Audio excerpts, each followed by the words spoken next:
안녕하세요. 아이언입니다. 오늘은 6월 19일 동시상장으로 진행되는 시어스 테크놀로지와 두 개의 스펙의 최종 유통 물량과 필수 정보를 알아보도록 하겠습니다. 대상장의 시대 첫 번째 위기, 매도에도 순서가 있습니다. 라고 제목을 정했는데요. 왜 이렇게 이야기하는지 빠르게 알아보도록 하겠습니다. 먼저 일정입니다. 최근 연이어 상장이 지속되고 있습니다. 6월 초까지 상장이 매우 많으니 혹시나 상장하는 종목을 놓치시는 일이 없기를 바랍니다. 6월 19일 수요일은 시어스 테크놀로지와 한국 제14호 스펙, 미래에셋 비전 스펙 5호의 동시상장이 진행이 됩니다. 대상장의 시대 초반부 위기라고 할 수 있습니다. 이어서 시어스 테크놀로지 우리사주조합 실권을 확인해 보도록 하겠습니다. 시어스 테크놀로지는 우리사주조합에 주식을 배정하지 않아 우리사주조합 실권이 발생할 수 없습니다. 수혜 측에 참여한 기관 투자자들은 모두 청약을 하였고 최종 배정까지 완료되었습니다. 기관 투자자들의 실권도 없었습니다. 이어서 일반 청약자 배정을 확인해 보도록 하겠습니다. 시어스 테크놀로지 청약의 균등 배정 주의수는 0.43주였습니다. 그에 따라 청약하신 분들은 모두 배정을 받을 수는 없었고 청약자의 약 절반인 50.53%만 배정을 받았습니다. 이어서 최종 유통 물량을 알아보도록 하겠습니다. 시어스 테크놀로지는 공모가 17,000원 기준 상장 시가총액이 2,090억 원입니다. 2023년부터 2024년 상장한 종목들 상장의 시가총액과 비교해보면 밀리에서제 블루엠텍보단 조금 더 많고 ALT 신성 ST보다는 조금 적은 시가총액입니다. 상장의 시가총액은 보통인 편이라고 할 수 있습니다.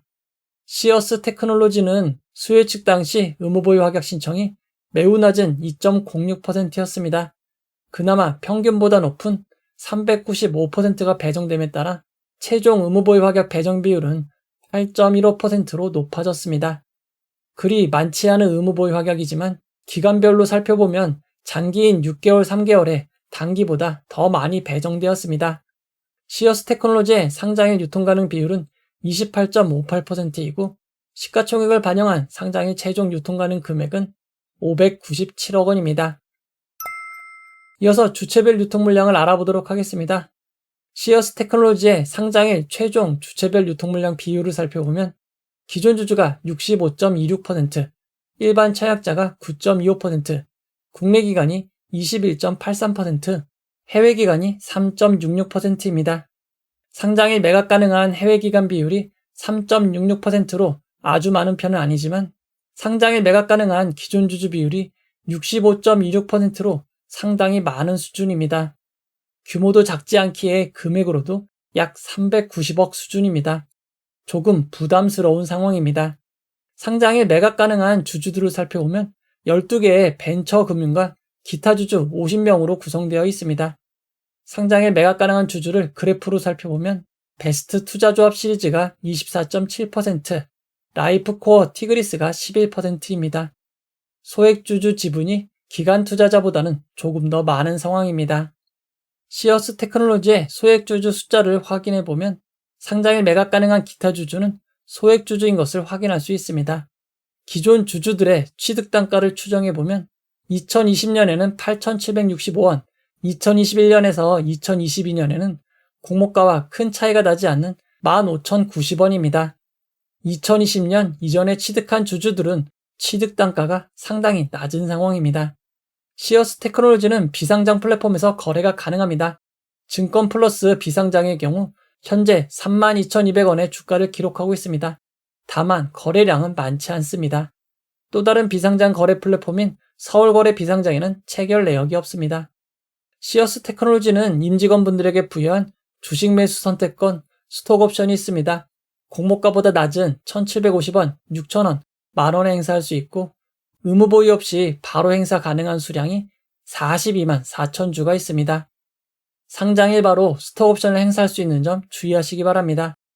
상장 이후 보통주로 전환될 수 있는 전환사채 우선주는 없습니다.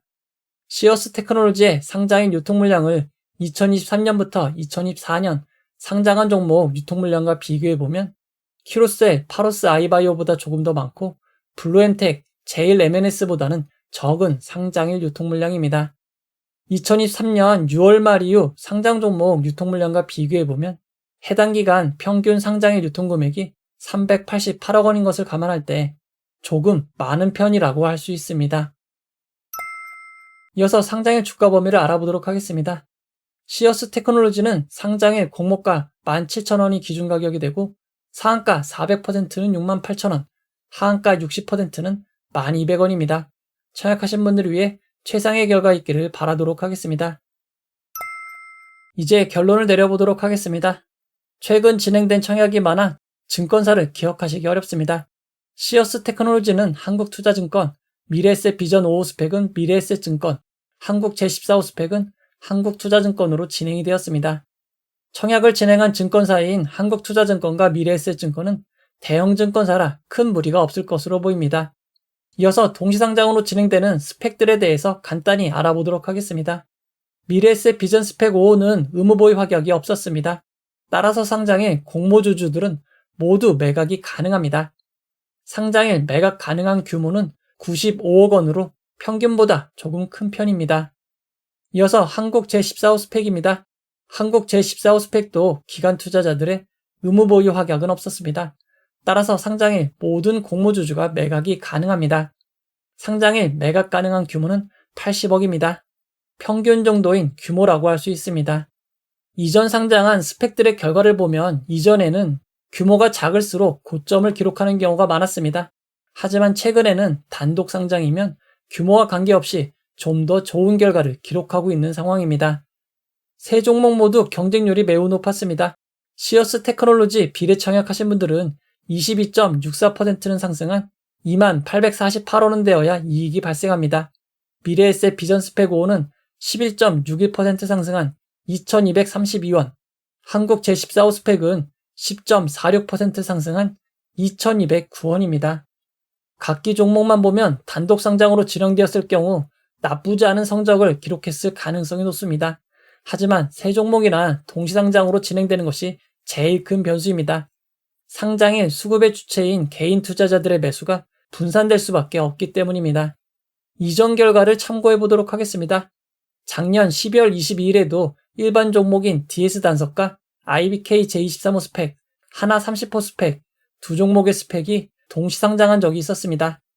하지만 이때는 공모주 분위기가 최상인 시점이었고 DS 단석이 개장 후 바로 상한가로 잠기면서 IBK 제23호 스펙, 하나 30호 스펙도 덩달아 6,000원이 넘는 고점을 기록하였습니다. 규모의 차이가 있었지만 고점은 큰 차이가 없었습니다. 이어서 올해 2월 29일 유진 스펙 10호, 유안타 제15호 스펙의 동시상장을 알아보도록 하겠습니다.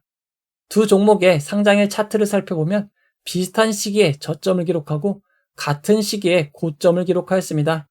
다만 두 종목의 규모가 꽤 큰 차이가 있었기에 저점과 고점은 매우 큰 차이를 보였습니다. 그 다음 3월 5일 진행된 BNK 제2호 스펙과 하나 31호 스펙의 동시상장을 알아보도록 하겠습니다.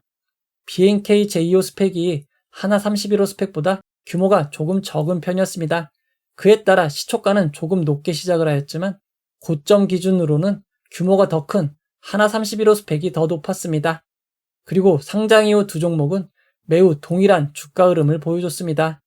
지난 5월 2일 진행된 D&D 파마텍과 유안타 제16호 스펙 상장을 알아보도록 하겠습니다. 일반 공모주인 D&D 파마텍은 개장 이후 상승하여 9시 30분 고점을 기록하였지만 유안타 제16호 스펙은 상장 이후 지속적으로 하락을 하였습니다. 5월 17일 진행된 ICTK와 KB 제28호 스펙도 알아보도록 하겠습니다. ICTK는 개장 이후 상승을 하며 9시 25분 고점을 기록하였지만 KB 제28호 스펙은 개장 직후 고점을 기록한 이후 지속적으로 하락을 하였습니다.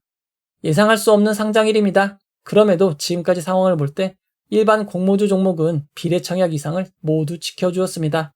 동시상장하는 두 스펙은 유통 물량이 아주 큰 차이가 없기에 비슷하게 움직일 가능성이 높습니다.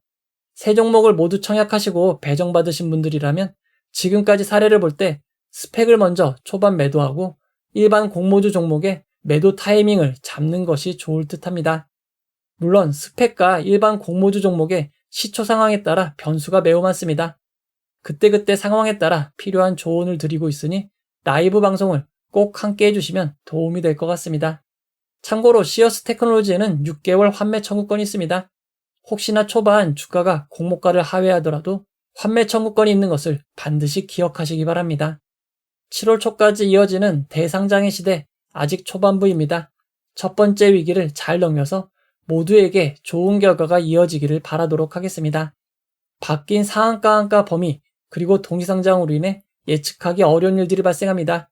상장이 진행되는 라이브를 통해 여러분들과 함께 상황을 살펴보도록 하겠습니다. 이 영상은 후원해온 여러분들의 후원과 구독자 여러분들의 슈퍼땡스, 댓글을 통한 따뜻한 격려를 통해 제작되었습니다. 항상 고맙습니다.